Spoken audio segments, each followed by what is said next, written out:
are listening to Talking Hoosier Baseball, a podcast by fans from the IUBase.com website. For anyone wanting more information on the Indiana University baseball program.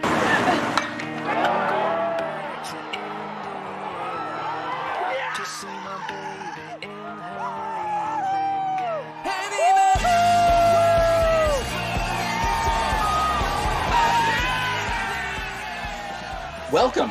We are recording this on Monday, August 10th, 2020. I am Carl James, joined by stats guru Cassidy Palmer, the creator of IUBase.com, Josh Bennett, and our special guest, Hoosier right-handed pitcher Braydon Tucker. Hoosier highlights for this week, McCade Brown and Gabe Bierman won co-pitchers of the year for the Colonel Collegiate League. Both had ERAs under 1 for the season. Colson Montgomery and Luke Hayden are representing IU out at the area code games in Atlanta, playing against some of the best talent in the country. Kyle Hart, who's been on the taxi squad for the Red Sox camp, included a sim game where he retired all 18 batters that he faced. Word and rumors are getting around that he may be making his MLB debut soon. Some of the rumors are pointing to a possible start for Boston on Thursday. So keep your ears out. Nothing guaranteed there, but we're paying attention and rooting for Kyle. I think it's about time he get his shot at the show. So we're hoping for that. Now I'll pass it on to Cass, who will give us some statistical insights into our guest, Braydon Tucker. Okay, so in 2019 season last year, Braydon had 5 relief appearances, totaling 6 2/3 innings.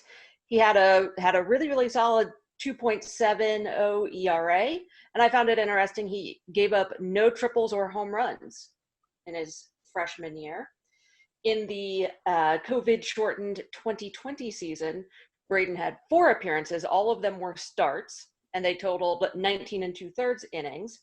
And it was really nice. All of us got to see in person, see him pick up the win at LSU, where he gave up just 1 run in 6 innings pitched and had 0 walks. That was a very good game. Yeah, we appreciate your time tonight, Braydon. Thanks for jumping on with us. So you were a Hoosier before you ever got to IU. What season at Northview did you commit to IU? Maybe some of the other schools that you were considering, and why did you ultimately choose IU? So I committed to IU my sophomore year in high school. It would have been that fall of my sophomore year. And I was considering other schools in the area, like within 2.5 hours, like Illinois, Indiana State, Kentucky, and Louisville, and that was pretty much about it. But my whole life, I kind of wanted to go to Indiana State. And then I joke with my parents that I made the switch to being an Indiana fan when we moved back closer to Terre Haute, that I wanted to get far enough away from home, but not too far. And I mess with my mom a little bit, and I tell her that I don't want her showing up at my house randomly. But now she works in Bloomington now. So, and I fell in love with the facilities in the campus. It's just like, it's absolutely stunning. And I think it's probably one of the best baseball facilities in the Midwest and Big Ten schools. Have you been baseball focused for a long time? And what other sports did you play when you were younger? So when I was growing up, I started out playing golf when I was about 3 or 4 to 6 years old. And then when I was 6, I started pitching. I started pitching when I was 5. And then I tried playing football in kindergarten, 1st grade, but I was too big and I was a lineman and I wanted to be a running back. And so then I stopped golfing at 6 and I tried out for a 9U travel team and made the team when I was 6. And then I've been pitching. I played travel pretty much. And then 6th grade, I played football again. I played some basketball, summer basketball here and there. But mainly it was just in high school. I played basketball and baseball. I played basketball for 3 years on varsity. But baseball has just been like my main sport. It's just my love. So you never actually played for Coach Lamonis, but you were actually already on campus when he announced he was leaving for Starkville. Did you consider transferring when that happened? When it happened, I was on my. It was in the middle of freshman summer school, and I was actually on my. I was in Ellettsville, and my phone started blowing up, and I was at a red light, and I started checking it, and everybody was like, Lamonis left, and then they were all like confused, and we didn't really hear much. We had rumors where he was maybe talked about taking a bigger job, but I never really considered transferring. I was just more so like in the point of like who's gonna be my coach, because I'm a freshman and nobody even knows. We didn't even know for a while.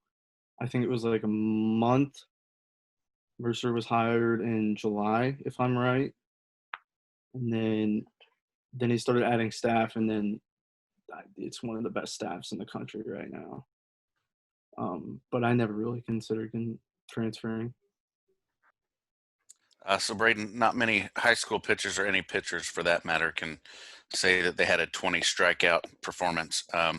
Can you take us through that sectional game against Plainview? Um, I don't know. It was just like an out of body experience. I don't want to say they weren't a good high school team because we played them earlier in the year, and I think we won 4-2, and we threw like a 15-year-old freshman, 14-year-old freshman against them. Um, but they threw a good arm too, and I think he ended up having 14, 15, something like that strikeouts.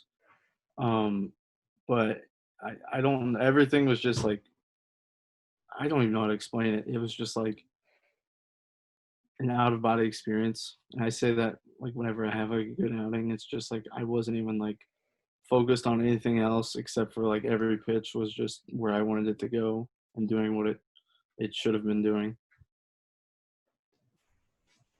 Now you hit some bombs in high school. Do you miss hitting? I do every now and then. Um, when not Mercer, but Lamonis and Cheeseboro recruited me as a two-way, and I didn't really know. I thought they were always kidding with me. But I just really wanted to pitch. I do miss hitting a lot. But I think pitching was what I wanted to just put all my focus into instead of trying to balance pitching and outfield when I really just wanted to pitch and hit, and I knew that wasn't a possibility. So I just wanted to pitch. Do you have someone from high school that you felt you learned a lot from? Not one person in particular, because I mean everybody in my high school team, we got together, we got along really well, and anybody could have helped me with anything. My coach, my dad, the other coaches, they were my friends' dads. One of them's they're all teachers, and then my dad just joined, and then so I really couldn't have learned anything except for just the only thing I took away from high school was just how to have like fun while actually being productive at practice. Because we would have practices where it'd be loose, but as soon as we crossed that fine line of being loose and focused is when things started to go the wrong way. And that's kind of what I learned from high school. And now that you're in college, what does it mean for you to represent your home state and play at IU? I think it's just like a lot of Heartland pride. Being from the state, growing up there, I think almost every kid when they're, besides if they're just Purdue straight grown up, but there's a lot of history with the school and the name of Hoosier. It's because it's a Hoosier is a person from Indiana. They represent somebody from Indiana. You get to wear it across your chest, and you get to represent people from the state and people that actually are like blue collared and have a lot of pride in themselves and their work and where they come from. I feel like that's what a Hoosier is.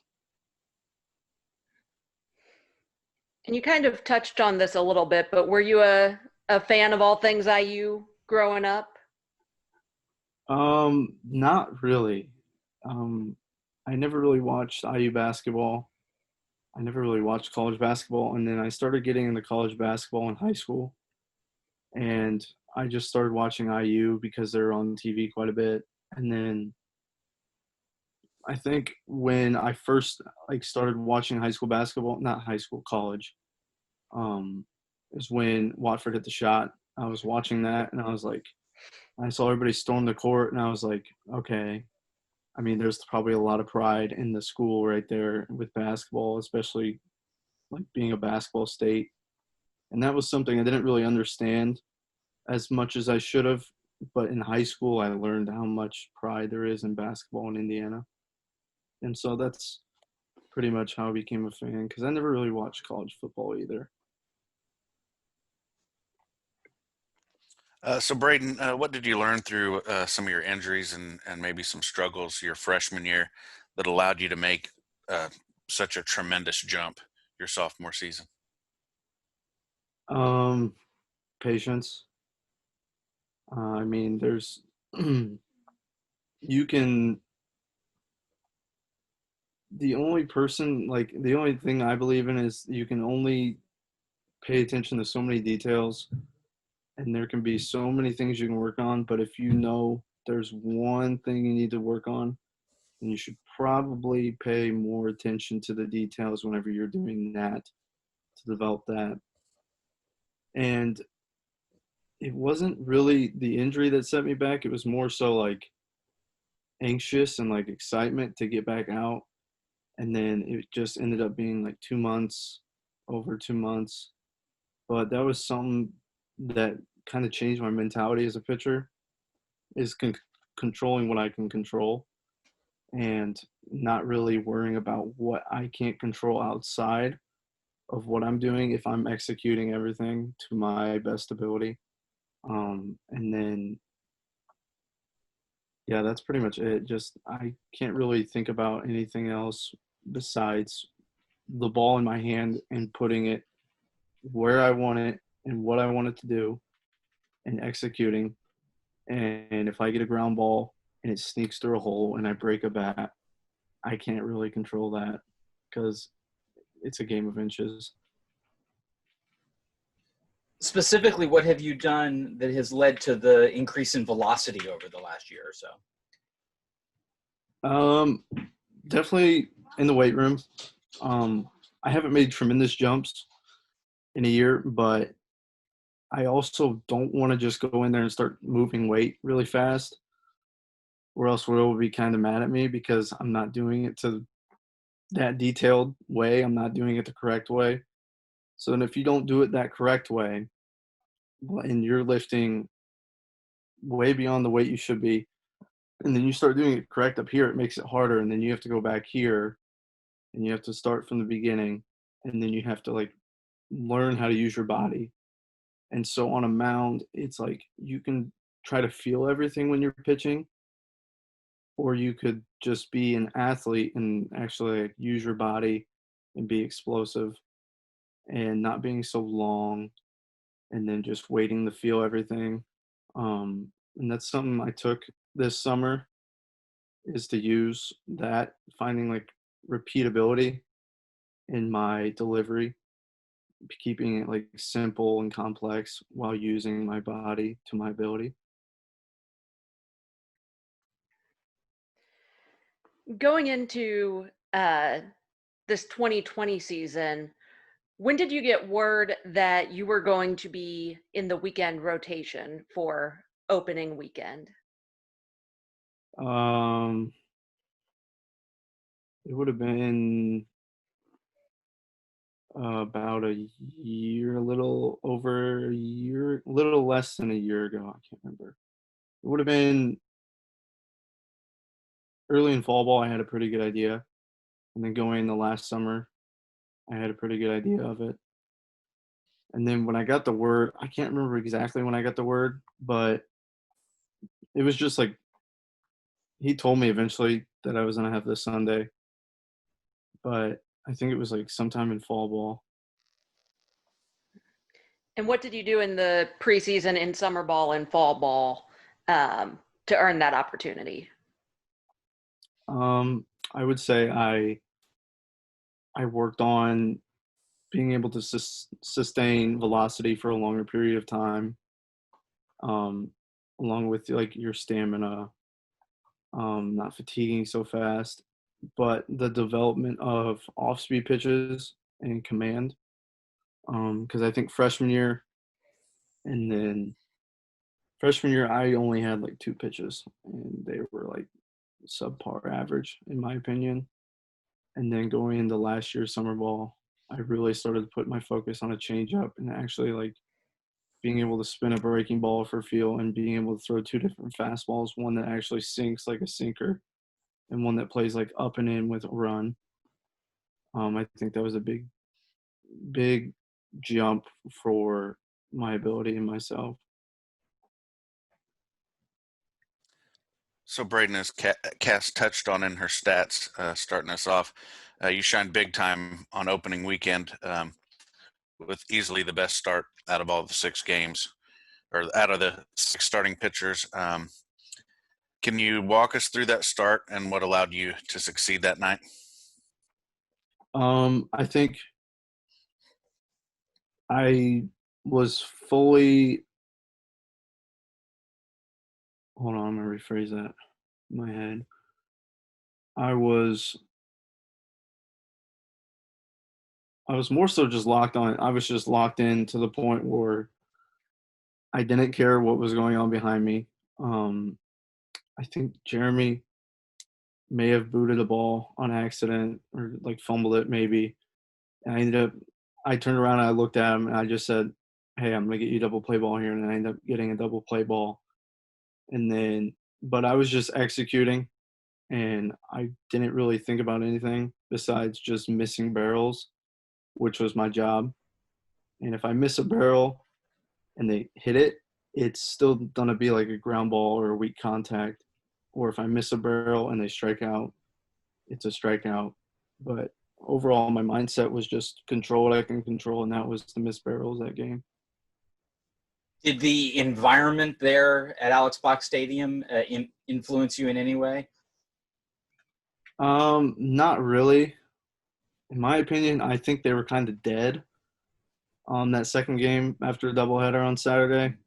And their fans, there probably wasn't as many rowdy fans there after winning the series. And they were all like, okay, well, we can just stay and watch this for free because it's free baseball and they're not going to win the series. But there was 10,000 guys there, 10,000 people there.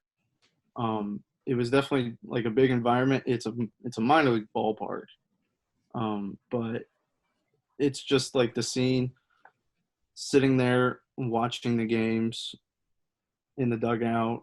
It was like surreal. It was kind of like goosebumps, but at the end of the day, you get to the point where it's like you don't think of anything but just going out there and pitching. So do you see yourself as a competitive guy? Yeah, I'm pretty laid back off the field. I don't really do much. I don't really say much. I get along with most of the people on the team. Um, I'll say I'll just joke around with a bunch of people, but I call myself a competitive guy when I get the ball on the mound. Kind of just like I just want to like put everything. I'll show you everything. I can throw everything, and then I honestly don't think like you're gonna like get like a significant hit off me. Like I fully believe that I will get you out is my mentality. And can you tell us a little bit about how you process some tough situations when you're on the mound? Um, I just kind of let it go because if I'm doing my job, then I've done my job. It sounds selfish and cliche, but it's almost like if I do my job and the hitter does his job there's not much I can do. But if I do my job better than he does his job, and then everybody else behind me does their job, and the catcher does their job, then we're controlling what we can control. And then that's when, like, I'm at my best and everybody else is at their best. The only thing I can't control is an umpire's zone, though. I don't think anyone can control that. No. So, Braydon, after the season was shut down, but before summer ball started, what kind of things were you doing to stay focused on the game? So I was actually went home, and it was still kind of cold out, I believe, because it was March. So I put like a net in my garage, and there wasn't much room to work with, and I would throw into that and try to like field long toss and stuff like that. But it's kind of hard when you're throwing into a net and you can't really see distance or anything. But then once it warmed up, I started throwing. I found like throwing partners in the area. I would text people, and then I ended up just on days where I couldn't find anybody, I'd throw against the wall. And then leading up to that, I would try to find places where people could catch me off a mound, and like I could have batters step in. But it was kind of tough when most of the places, the best facilities to go are in Indianapolis, and it's like an hour and 15, hour and a half. But yeah, that was pretty much what I was doing, and it was hard to find things to do. Is there anything in particular that you're working on while in Macon? Just I don't know how else to word this, but just like figuring it out. Because I know I went into Grand Park. At Grand Park, I was working more so on using my lower half better. Because I was more, like, instead of leaning out and pushing off of my front end of my foot, I would sit. I need to like sit back more and actually get my butt behind my heel. And I think down here, I'm starting to put everything back together, because when I was up there, I was still working on it, and it was throwing off my timing a little bit, and then my repeatability with all my other pitches. But down here in my last two outings, I think I've kind of figured that out by now. Everything feels pretty good, and it's working pretty good down here. Being one of the weekend starters, do you see yourself as a leader on the team? Not so much as a vocal leader. Kind of just as like you see me do something like on the field, it's kind of like lead by action. It's kind of what my dad's always told me. You don't need to say much to be a leader, just lead by action. And I believe that is like an efficient way of being a leader. Because you can have vocal leaders, but I don't really say much. I kind of like I'll goof off, I'll mess around, I'll have fun with guys off the field. But like once I get on the field, I need to do what my purpose is and my intent is during that time of throwing and pitching on the field, which is like leading by action. And some people pick up on it better than others, and some people just pick up on and flock towards vocal leaders. But I'm a big believer in lead by example. Okay, so Braydon, we've been talking a lot about the athlete side of the student athlete, but sometimes we forget you're also a student. So what are you majoring at IU, and how's that going? I'm majoring in sport marketing management. I'd say it's going pretty well. It's we'll see how it goes with online classes only for myself, because I have all 5 of them online this semester. So I'll have to stay in a good routine. What kind of opportunities does that lead to down the road? I'm not sure yet. I'd like to do something in a baseball organization. But I really haven't decided yet. I don't really want to do anything with marketing, more so in management. I'd like to do something with management and numbers. Like I'd like to look into like minoring something that figures out numbers, like informatics and statistics, because I like math a lot.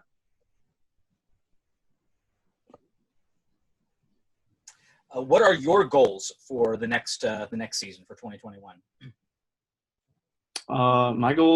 My personal goals would be to do everything as best as I can to set myself up for a good position for my future in a baseball career. I could be very specific, but I just want to be, I'm really hard on myself about things like that because I want to be perfect at everything, even though I won't be perfect at everything. But I know if I think like I'm perfect, then if I think perfect and then like this is worst scenario and I end up here, that's still well above like an average good. So it's still like a good thing for me, but that's pretty much where everything is for my goals. It's pretty much just very broad, but I just want to be perfect, but it's not going to happen. And when you're looking at your personal goals and improvement and development as a player, do you look at technology a lot with that? I will look at numbers every once in a while with like TrackMan and Rapsodo. I'm still learning what the difference makes in the numbers. Like I'll read statistics on it. I think it's really weird how some people like McCade can spin a curveball with 3,000 RPMs and I can barely get mine to 2,300. And I feel like it's moving pretty sharp, but I don't know how any of that stuff works or what it takes to do any of that stuff, like long, loose limbs like McCade has. I don't know how that works. And have you found anything particularly helpful to take advantage of while you're at IU as far as technology goes? The technology has helped me like learn how to use pitches and how to tunnel differently. Not differently, tunnel the same out of the same slot. Like if I'm throwing a sinker in this slot and I decide to throw a slider and it's out here, it's going to look more appealing to the batter than if I throw it here or here and here. And that's pretty much what I've been learning is just how to tunnel things and then how things spin and how it looks to a batter. So Braydon, as we wrap up here, this will be your last question. So what do you do for fun off the field? Off the field, I don't really do much. I'll play PlayStation. I'll play MLB The Show. I've been disc golfing quite a bit, quite a bit, but like 3 or 4 times this summer. And I found that it's kind of fun. And then I've gone golfing. I've started getting back into golfing since we live out by a golf course. But other than that, I don't really do much. I might go hang out with friends, but it just depends on who's there during like a pandemic.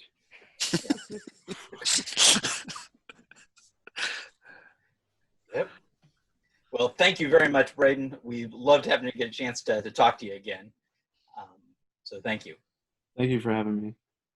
Well, that will do it for this edition of Talking Hoosier Baseball. Read up on Indiana baseball at iubase.com. Follow us on Twitter at CUAtTheBart and at IUBase17. We're also on Instagram, IUBase. You can subscribe to the Talking Hoosier Baseball channel on YouTube. It includes these video podcasts. We've also recently included some Summer League game clips. During the season, we'll have game day media availabilities. And there's quite a bit more on our YouTube channel. For Josh Bennett, Cassidy Palmer, and Braydon Tucker, I'm Carl James. See you at the BART.